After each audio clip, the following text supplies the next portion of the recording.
so he's starting to take shape there. I just want to go back to this balloon. This is the very first one. See how the bottom is set? Then you just flip it over, put more chocolate down on here.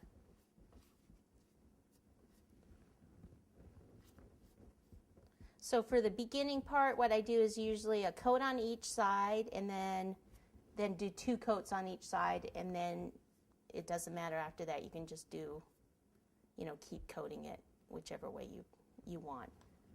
But after those first initial coats, then it's sturdy enough. Because right now after this, like when I pick this up, this can crack a little bit because it's so thin. All right, so I'll just move that out to the side. That weird shaped balloon.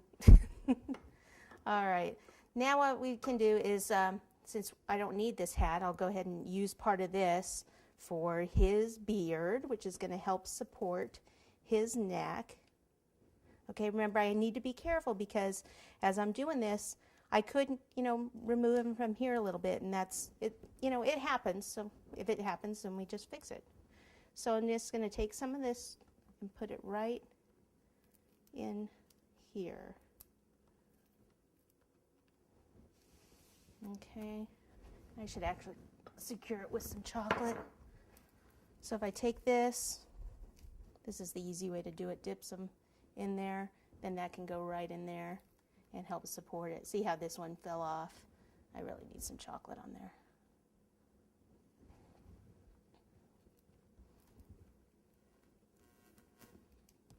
Okay, so I'm supporting his head as I'm pushing.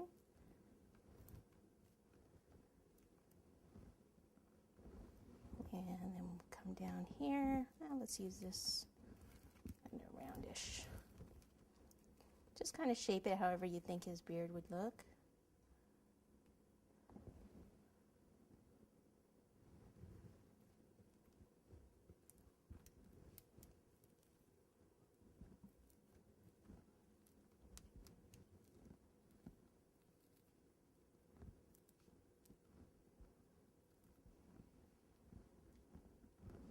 All right, so then I just need some little pieces.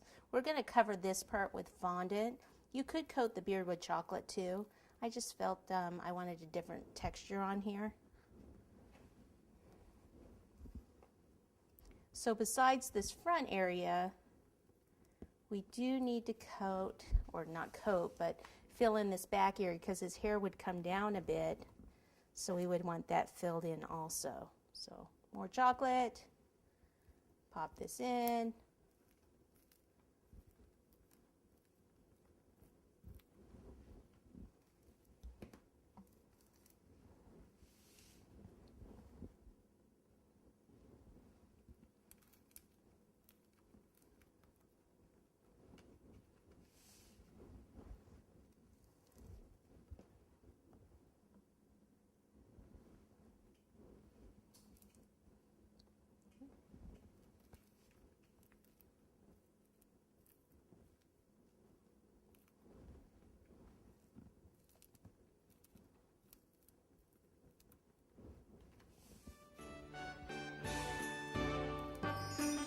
That part a little bit more gradual here,